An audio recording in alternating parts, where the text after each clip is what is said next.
Então, gente, como falei, nessa primeira quinzena a gente vai fazer uma revisão. Não vou começar da aula 1, porque na aula 1 era uma explicação muito básica da termodinâmica, mas falando sobre a disciplina, qual vai ser nossa metodologia e tal.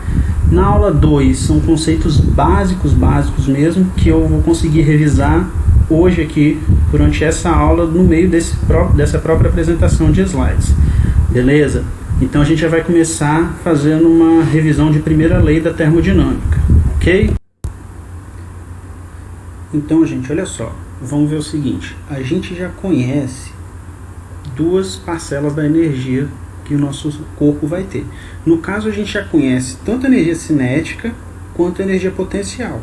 Então, eu tenho dois casos aqui tradicionais para explicar isso um pouquinho para vocês.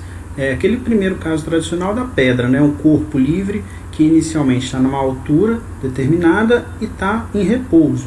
Se ele está em repouso, a gente sabe que a energia cinética dele é zero. E ele vai estar numa altura determinada que vai gerar uma energia potencial de 10 kJ, ok? Quando esse corpo ele é solto, não vou falar arremessado, porque se você arremessar, você está adicionando energia ao corpo. Quando ele é solto a partir do repouso, sua altura, logicamente, vai diminuir, e conforme a sua altura for diminuindo, a sua velocidade vai aumentando. Por que isso? Porque a energia tem que se conservar, gente. Então, olha só, no início eu tinha 10 kJ de energia mecânica. Nesse ponto intermediário eu tenho que ter quanto de energia mecânica? 10 também. Porém, você repara que a energia está transitando de uma forma para outra. A energia ela pode se transformar, ela se conserva, porém ela se transforma. Então, parte da energia potencial vai estar virando energia cinética, porque a velocidade está aumentando e a altura está diminuindo. Outro exemplo clássico que a gente tem, gente, é o do pêndulo. Então, eu tenho uma massa aqui no final do fio do pêndulo, e a gente tem três pontos aqui, N, M e L. Se a gente pegar o ponto N ou o ponto L, a gente verifica que é o ponto de máxima altura. Quando ele chega nesse ponto, a velocidade é zero, mas a altura é máxima. Quando ele chega no ponto da menor altura, a altura é zero, porém a velocidade é máxima. Então a gente tem que perceber que vai ficar transitando. Energia cinética e potencial elas vão se alternando, porém a soma das duas tem que ser mantida constante. Para quê? Para a gente poder dizer que a energia se conserva. Como que eu vou calcular cada uma das duas? Energia cinética eu calculo a partir da fórmula m, velocidade ao quadrado, sobre 2. E energia potencial eu vou calcular a partir da fórmula massa, gravidade, altura. Beleza? O produto desses três. A unidade que eu vou obter aqui vai ser Joule. Ok? Joule é a nossa unidade de energia. Então, com isso a gente consegue ter uma definição da energia do nosso corpo. Porém, para a termodinâmica, isso ainda não é suficiente. Olha só, a gente viu que a gente tem a parcela de cinética e de energia potencial. Porém, se eu aquecer meu corpo, tiver uma pedra, ela tiver 25 graus Celsius e ela tiver 100 graus Celsius, com energia cinética e com energia potencial eu não consigo mostrar o que tem de diferente nessas duas, mas claramente a gente sabe, se eu tiver um corpo a 100 graus Celsius e um corpo a 25 graus Celsius, um dos corpos vai ter mais energia que o outro. Então, é necessário uma outra parcela. As duas primeiras que a gente viu são as parcelas macroscópicas de energia. Agora a gente vai ver a parcela microscópica de energia. Essa parcela microscópica ela vai levar em conta a movimentação molecular do que eu estiver analisando. Então tem a translação, a rotação molecular, a translação do elétron, a vibração das moléculas, o spin do elétron, o spin do núcleo do meu átomo. Beleza? Então quando eu levar tudo isso aqui em consideração e juntar numa única parcela, fazer um somatório dessas parcelas de energias microscópicas, eu vou ter a energia interna. Ok? A energia interna vai ser representada pela letra U. Vai ser energia interna extensiva. Se for intensiva, U minúsculo. No contexto, a gente vai diferenciando uma da outra. E a unidade aqui vai ser quilojoule. Beleza?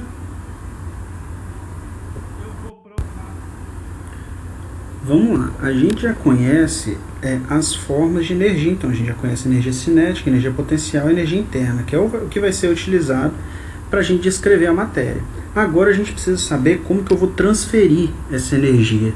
Então, um exemplo que a gente tem aqui, olha só, eu tenho um sistema fechado, fazendo uma revisãozinha aqui, sistema fechado, tem a sua fronteira aqui, e um sistema fechado é caracterizado pelo quê? Por não ter a passagem de massa através das suas fronteiras. Então, um sistema fechado vai ter a sua massa constante. Se eu tiver a passagem de massa pelas fronteiras, eu vou ter um sistema aberto, que também é conhecido como volume de controle. Então, em um sistema fechado, a forma que eu vou ter de transferir energia para ele ou para fora dele vai ser por calor ou por trabalho, beleza? Então agora a gente vai ver um pouquinho de cada uma dessas duas. Então vamos lá, vamos falar um de cada vez. Primeiro vamos falar do calor. Então a gente tem 3 imagens aqui, vamos para essa aqui primeiro. A gente tem a latinha aqui, 3 latinhas aqui no caso, né? Considerando que a sala está a 25 graus, se a primeira lata vai estar a 25 graus também, não tem transferência de calor. A segunda lata está a 15 graus. A lata não, né? A lata e o que tiver dentro dela, né? O refrigerante aí no caso, está a 15 graus. Então eu vou ter uma transferência de 8 joules por segundo. Essa é a taxa. Joule por segundo, gente, vocês lembram, também é conhecido como o quê? Watt. Beleza? E uma terceira lata está aqui a 5 graus Celsius.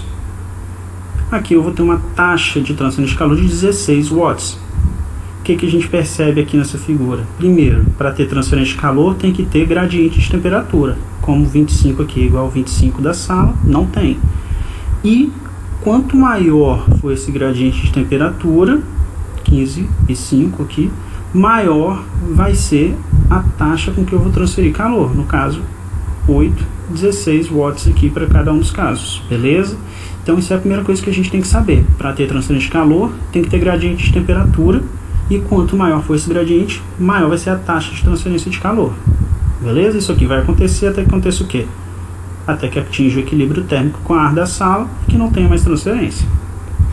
Vamos lá, segunda figura aqui. Eu tenho uma batata assando.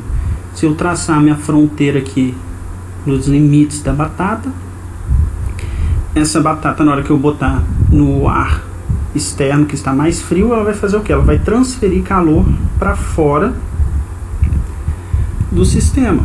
No caso, o calor, gente, é uma forma de energia aqui que vai ter que se conservar. O calor que a batata perder vai ser o calor que a vizinhança, que o ar que está em volta dela vai receber. Beleza? E por fim, essa última aqui é para mostrar para a gente, para aumentar o nosso vocabulário na termodinâmica, né? Está mostrando um sistema adiabático. Então, se eu falar que um sistema é adiabático, eu já vou saber que nesse sistema eu não tenho transferência de calor. Beleza? Então, essa parte aqui é para mostrar esses 3 conceitos, que calor ocorre com gradiente de temperatura, que o calor que um corpo perde vai ter que ir para algum lugar, então o que o corpo perder vai ser o que o outro vai receber, e que um sistema adiabático não tem transferência de calor, ok? Vamos lá. Se a gente fizer a análise da transferência de calor, a gente vai ter 3 métodos ou 3 mecanismos de transferência de calor: condução, convecção e radiação. Então vamos olhar essa figura aqui. Essa figura já representa bem os 3. Primeiro, condução. Vamos lá. Condução, gente, é um mecanismo de transferência de calor que ocorre em ordem microscópica, que é o que? Os choques da molécula, os choques entre as moléculas vão se propagando, e conforme eu aumento o choque entre as moléculas, eu vou aumentando a sua agitação e aumento a sua temperatura, ok? Então vamos pensar que tem uma barra de ferro aqui sendo mantida fixa perto do fogo. O que vai acontecer? A ponta dela vai esquentar. Conforme a ponta dela esquenta, as moléculas vão se chocando, e esse calor vai sendo transferido dentro do meio sólido aqui até chegar no final da barra. Beleza? Então isso é a condução. Professor, a condução ocorre só no sólido? Não. Também ocorre em líquido, também ocorre em gás. Porém, a condução ela ocorre devido aos choques entre as moléculas. Então ela vai ser muito maior no sólido. Por quê? Porque as moléculas estão muito mais próximas. Beleza?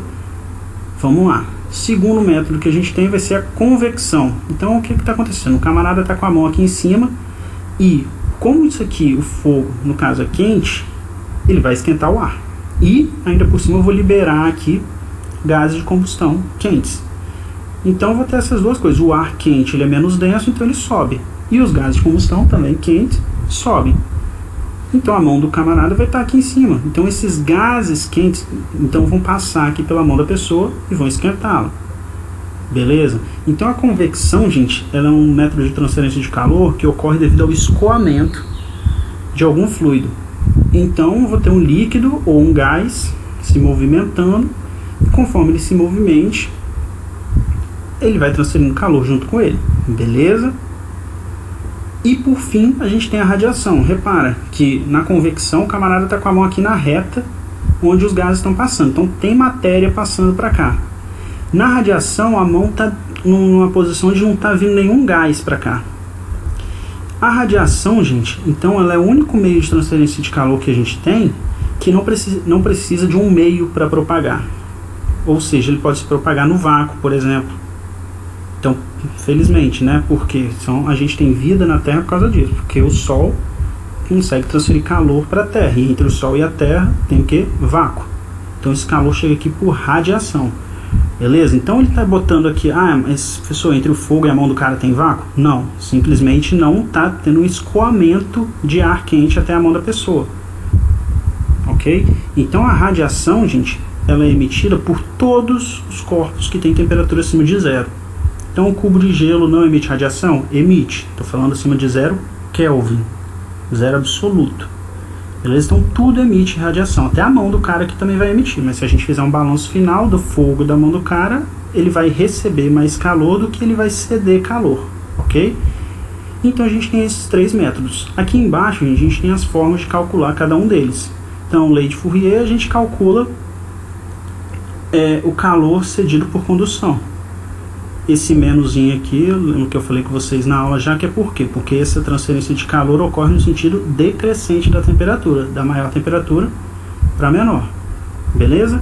A convecção, a gente vai ter a H. O que é esse H, gente, que eu falei com vocês? É o coeficiente de transferência de calor por convecção. Vocês vão ter uma matéria só para isso, para calcular esse H, que vai ser transferência de calor. E esse H depende de N fatores. Vai depender da geometria da superfície aqui onde está rolando esse escoamento, vai depender das características do material aqui do ar, dos gases de combustão que vão estar escoando, da velocidade, da forma, de N fatores. Então vocês vão ter uma matéria inteira só para calcular esse H aqui, que é o coeficiente de transferência de calor por convecção, desculpa. A área, no caso aqui seria a área da mão da pessoa, e a temperatura da superfície da mão da pessoa, menos a temperatura dos gases que estão passando em volta dela. E por fim, a gente vai ter aqui a radiação, que ela vai ser calculada pela emissividade. Então cada corpo tem uma emissividade, que é uma propriedade do corpo, que diz o quê? Quanto de calor por radiação ela vai emitir.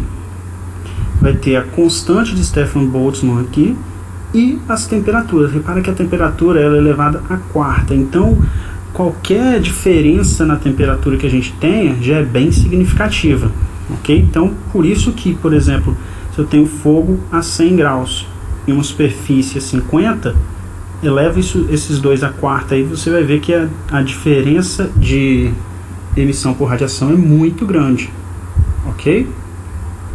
E lembrando, essas temperaturas aqui em Kelvin. Então eu falei 50, mas desconsidero. Vamos lá. A gente falou do calor ali atrás, agora a gente vai falar do trabalho. O trabalho, gente, vai ser a forma que a gente vai ter para transferir basicamente energia mecânica. Não vou entrar muito na elétrica, mas aqui principalmente para a gente na termodinâmica é energia mecânica. Principal mesmo na forma de um eixo girando.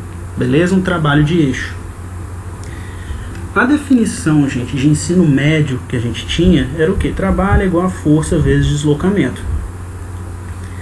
Só que isso a gente estava considerando que a força era constante durante todo esse deslocamento. Só que agora a gente faz engenharia, então a gente não faz só a multiplicação, a gente integra. Quando a gente integra, a gente considera que essa força, o valor desse vetorzinho força aqui, ele pode estar variando ao longo desse deslocamento. Beleza? Então, quando a gente integra, a gente está levando em conta todos os valores de força desse vetor F do ponto inicial até chegar lá no ponto final. Então, por isso que a gente integra e não só multiplica mais. Quando a gente multiplica? Se a força for igual o tempo inteiro. Beleza? Então, isso é uma forma de calcular trabalho, que a gente vai partir dela já já. E outra que a gente tem é a potência de eixo, no caso. Se eu tenho um torque aqui, o torque é o que? A força que eu tenho aplicada aqui, vezes essa distância, esse raio. Aí eu tenho o torque. E eu multiplico esse torque pela rotação do meu eixo, eu tenho uma potência de eixo aqui. Beleza? Isso aqui a gente não vai entrar muito específico, vamos partir mais para a análise do trabalho sendo força vezes deslocamento. Vamos pensar o seguinte, aqui nessa primeira parte de termodinâmica, quando a gente estiver analisando sistemas fechados, vai ser muito recorrente a gente verificar conjuntos cilindro-pistão, que é um sistema fechado. Então esse conjunto ele pode expandir-se ou ele pode comprimir-se. Então se ele estiver expandindo ou se ele estiver comprimindo, ele vai estar gerando ou vai estar consumindo trabalho. Beleza? Como que a gente vai fazer para calcular isso? A gente vai partir daquela força que a gente viu naquela equação que a gente viu no slide anterior, força vezes deslocamento. Só que no caso, integral de F ds, onde S é a posição. Vamos lá, agora eu quero saber como que eu vou calcular isso, ao invés de usar força e deslocamento, usar a pressão e o volume. Vamos verificar aqui, ó, eu tenho meu conjunto cilindro-pistão, e aqui dentro tem um fluido que está exercendo uma pressão P aqui no pistão. Beleza? Conforme eu for variando a posição do meu pistão, vindo para cá ou vindo para cá, a minha pressão vai variando também. Se eu for comprimindo, minha pressão vai aumentar. Se eu for expandindo, minha pressão vai diminuir. Beleza? Então, como que eu vou saber calcular o valor desse trabalho no final das contas? Vamos lá. A gente vai usar aquela equação que a gente viu no slide anterior, que vai ser o FDS, integral de FDS, integral de força pelo deslocamento. Só que agora a gente vai usar pressão e volume. Como? Vamos lá. Não olhe para a equação toda de uma vez não. Vamos me acompanhando. Pressão, gente, a gente já sabe que é igual a força sobre área. Então, se a gente jogar a área para o outro lado da equação, vai ficar que força é igual a pressão vezes área. Beleza? O trabalho, a gente viu que a gente pode calcular por F dx. No slide anterior eu falei S, mas vamos usar o X porque S é entropia e a gente não falou disso ainda, mas mais para frente pode confundir. Então a gente vai calcular o trabalho por F dx, indo de x1 até x2, ok? Se a gente pegar esse F aqui e usar a pressão vezes a área que a gente já calculou, vai ficar aqui. O trabalho vai ser integral de x1 até x2, de pressão vezes área vezes dx. Mas pensa o seguinte, o dx, gente, é o que? É onde eu vou estar aqui. É um infinitesimalzinho aqui de comprimento. Se eu pegar um infinitesimalzinho aqui que eu estou andando para frente e multiplicar pela área, eu vou ter um volume, um infinitesimal de volume, beleza? Então, área vezes o dx é um infinitesimal de volume, é dV. Logo, a gente pode calcular o trabalho como sendo a integral de P dV, de volume 1 até o volume 2, beleza? Então essa equação aqui a gente vai usar o tempo inteiro, é muito importante, ok? Faço isso aqui para a gente saber de onde veio, mas eu quero que vocês lembrem mesmo dessa equação, trabalho integral de PDV, para um sistema fechado, ok? Vamos lá, trabalho é integral de PDV, só que tem uma coisa muito importante para falar com vocês. Vamos lembrar lá da primeira da aula de conceitos básicos. Estado termodinâmico é o que? É o conjunto de propriedades termodinâmicas. O que é uma propriedade termodinâmica? É o que consegue descrever a minha matéria quantitativamente. Consigo dar um valor numérico para isso. Beleza? Então, o que eu faço aqui? Se eu falo 2 metros cúbicos, estou falando do volume, que é uma propriedade. Se eu falar que está 50 graus Celsius, é uma temperatura, que é uma propriedade, eu consigo descrever quantitativamente. Está numa pressão de 10 bar, também outra propriedade. Beleza? Então, se eu tenho meu estado termodinâmico, eu tenho um conjunto de propriedades termodinâmicas. Então, olha só. Eu tenho um estado 1 aqui e um estado 2 aqui. Não fico olhando para as equações ainda não. No meu estado 1, eu tenho um volume de 2 metros cúbicos e no meu estado 2 eu tenho um volume de 5 metros cúbicos. Um processo termodinâmico, gente, é o quê? É qualquer coisa que faz eu sair de um estado e ir para o outro. Ok? Então eu tenho 2 estados aqui. Quantas formas eu posso sair do estado 1 e ir para o estado 2? Infinitas formas. No caso aqui estou representando 2, tem um processo A e um processo B. Mas independentemente de qual processo eu passe aqui, meu estado 1 vai estar a 2 metros cúbicos, meu estado 2 a 5 metros cúbicos. Beleza? Então meu ΔV vai ser o mesmo. Beleza? Minha variação vai ser de 2 até 5, aumentou 3. Então meu ΔV pelo processo A é 3. Meu ΔV pelo processo B também é 3. Beleza? Porque uma propriedade, agora fica esperto nisso e botem isso na cabeça de vocês. Uma propriedade não depende do processo. Ok?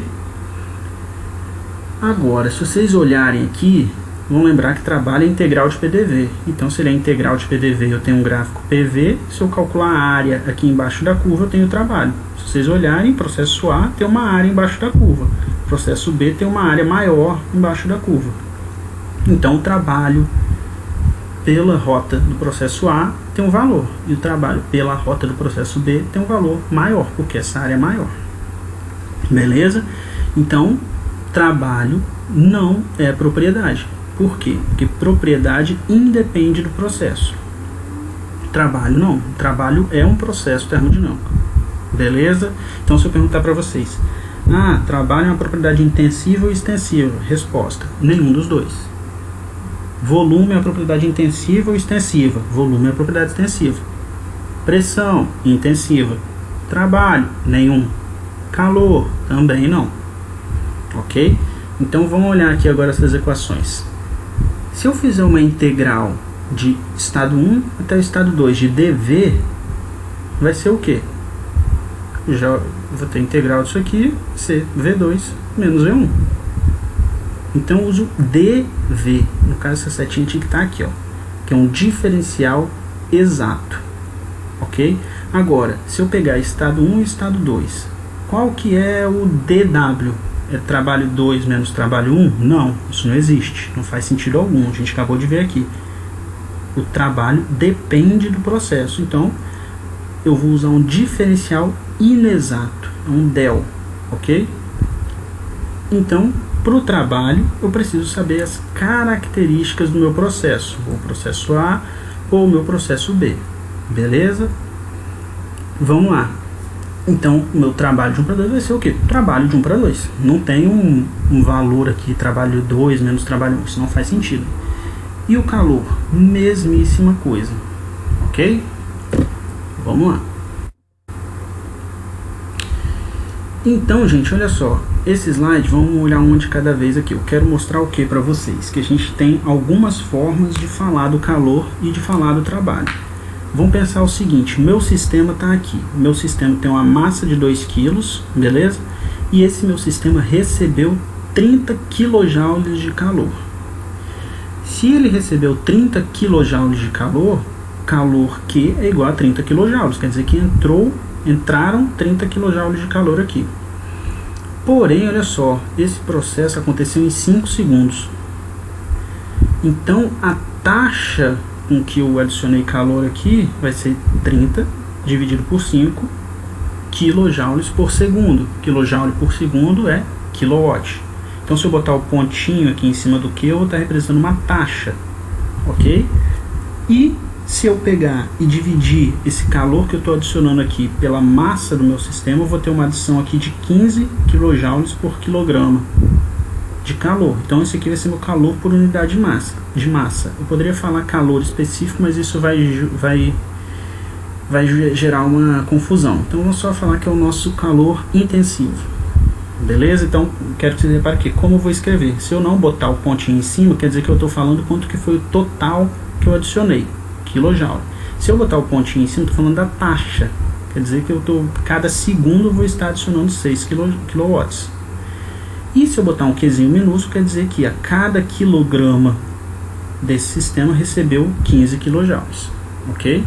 Trabalho, mesma coisa. Aqui eu vou até mais rápido. Então, se esse meu sistema realizou 30 kJ de trabalho, no total, W igual a 30. Se ele realizou esses 30 kJ de trabalho em 5 segundos, uma taxa de realização de trabalho de 6 kW.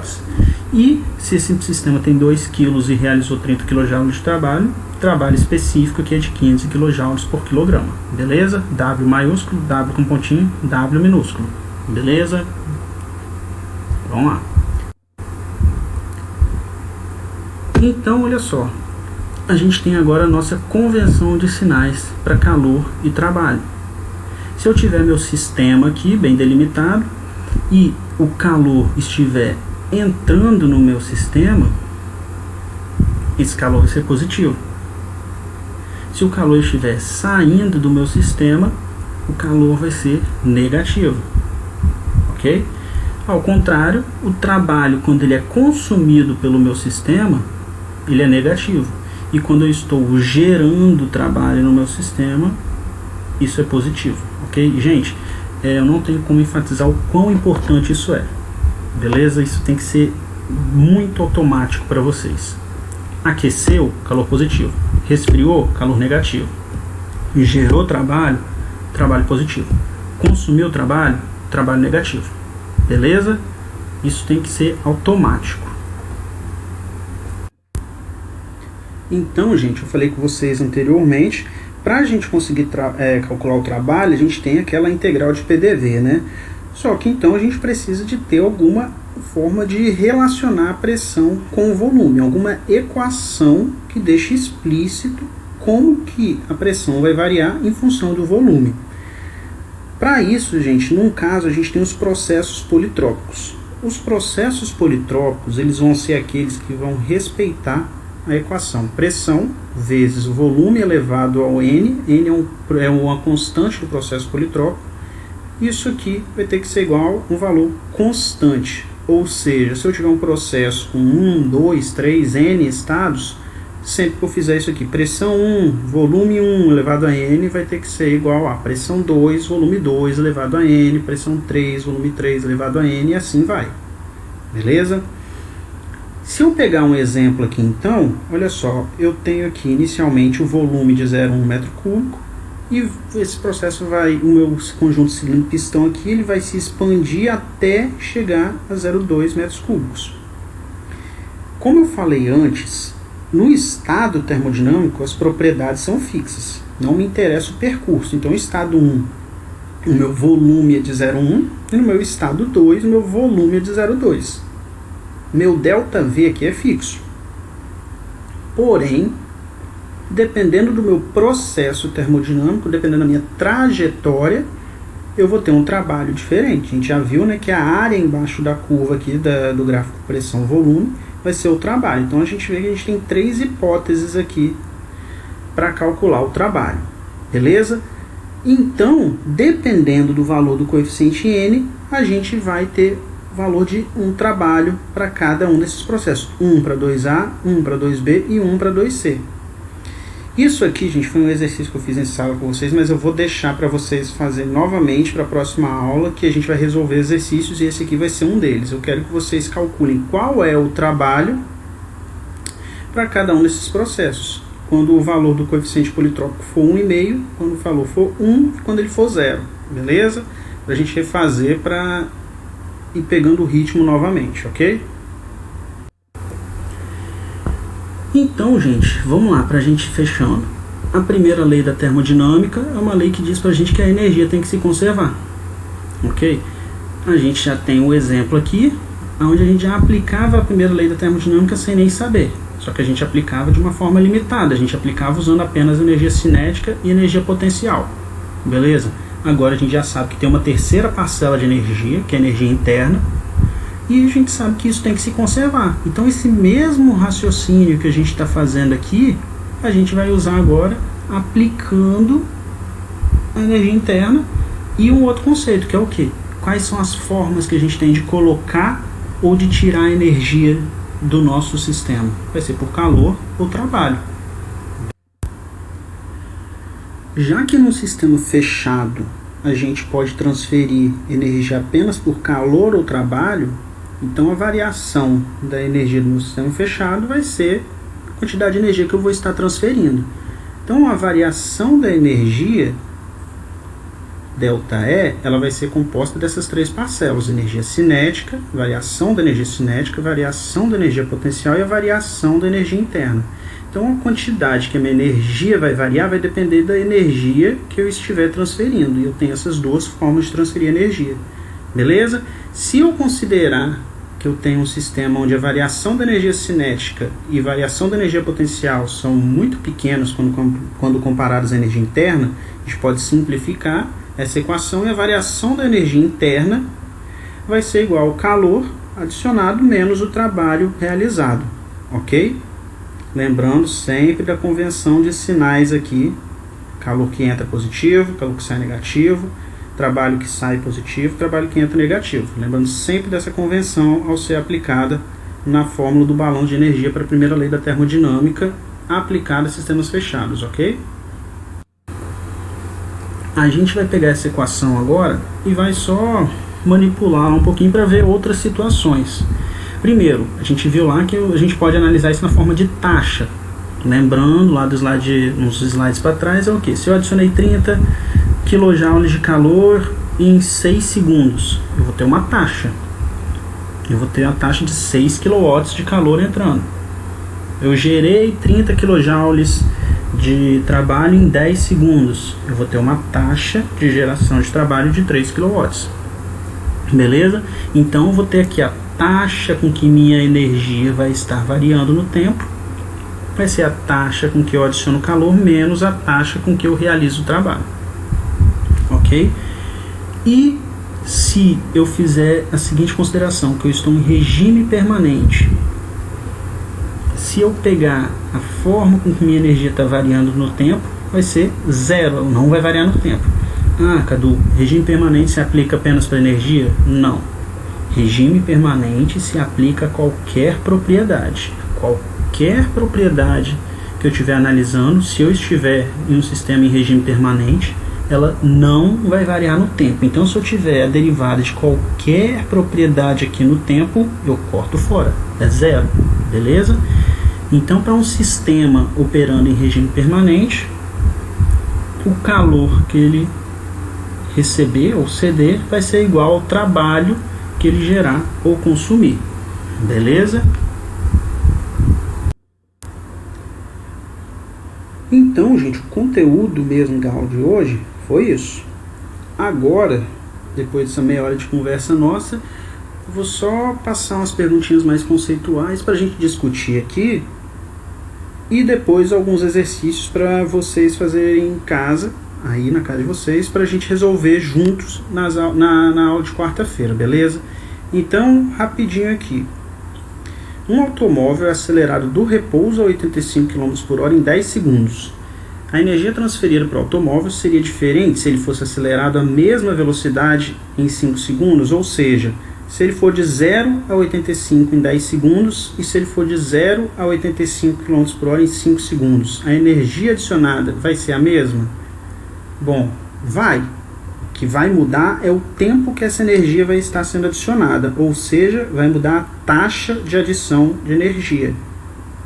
Então a energia é a mesma, a potência é diferente. Lembra que tem o W, que é o trabalho, kilojoule, e tem a W com um pontinho, que é a potência, kilowatt. O que vai mudar é a potência, beleza?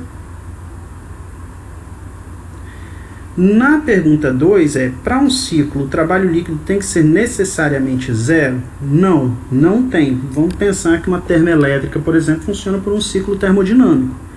Se o trabalho líquido fosse zero, ela não conseguiria gerar energia nenhuma, né? O que tem que ser igual é o trabalho líquido e o calor líquido. Essas duas coisas têm que ser iguais. Beleza? Então, numa termoelétrica, eu adiciono o calor da caldeira, gero potência na turbina e rejeito calor para o condensador. Isso aí a gente vai falar bem mais para frente, mas resumindo, o trabalho líquido, no final das contas, vai ser igual ao calor adicionado menos calor rejeitado. Então, trabalho líquido igual ao calor líquido. Não quer dizer que seja zero. Vamos lá. Quais são os diferentes mecanismos de transferir energia de ou para um volume de controle? A gente viu aqui na aula de hoje que para um sistema fechado pode ser por calor e por trabalho. Se for um volume de controle, vai ter mais uma parcela. O volume de controle é o que mesmo? Ele vai ser um sistema onde há passagem de massa pelas suas fronteiras. Então, a outra forma de transferir energia nesse caso vai ser pelo escoamento, com uma massa passando pela fronteira, ela também carrega energia. E para finalizar, em um dia quente de verão, um estudante liga seu ventilador ao sair do seu quarto pela manhã. Ao retornar à noite, o quarto estará mais quente ou mais frio do que os cômodos vizinhos? Por quê? Considere que todas as portas e janelas foram mantidas fechadas. Bom, se ficar tudo fechado aqui e eu ligar o ventilador, esse ventilador vai estar adicionando energia, vai estar adicionando trabalho aqui no recinto. Vai estar adicionando trabalho e vai estar agitando as moléculas aqui dentro. As moléculas do ar vão estar sendo agitadas, vão estar sendo movimentadas. Se elas estão aumentando seu movimento, consequentemente a energia interna está aumentando. Se a energia interna está aumentando, a temperatura está aumentando. Então, se eu fechar tudo, deixar o ventilador ligado o dia inteiro, no final das contas, o quarto vai ser aquecido. Ok? Então, eu vou deixar aqui 2 exercícios para vocês fazerem.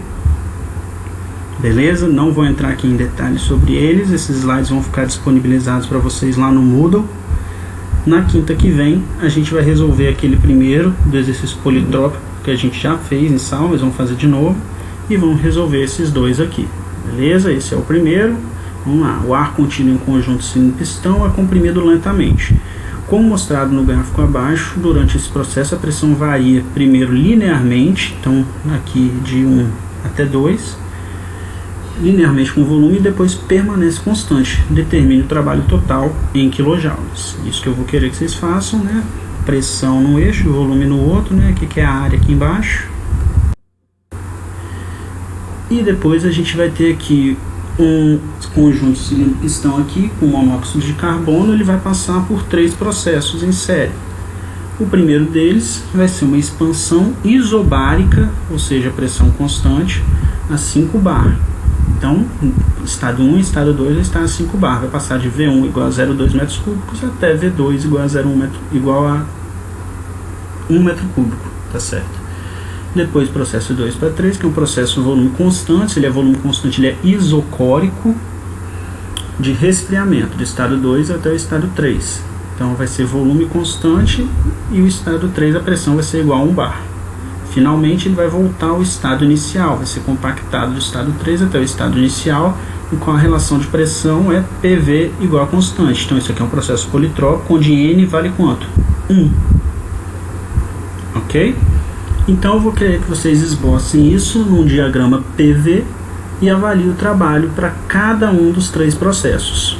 Avaliar o trabalho é o quê? Calcular qual que é o trabalho em cada um dos 3 processos, isso tudo em quilojoules. Beleza, gente?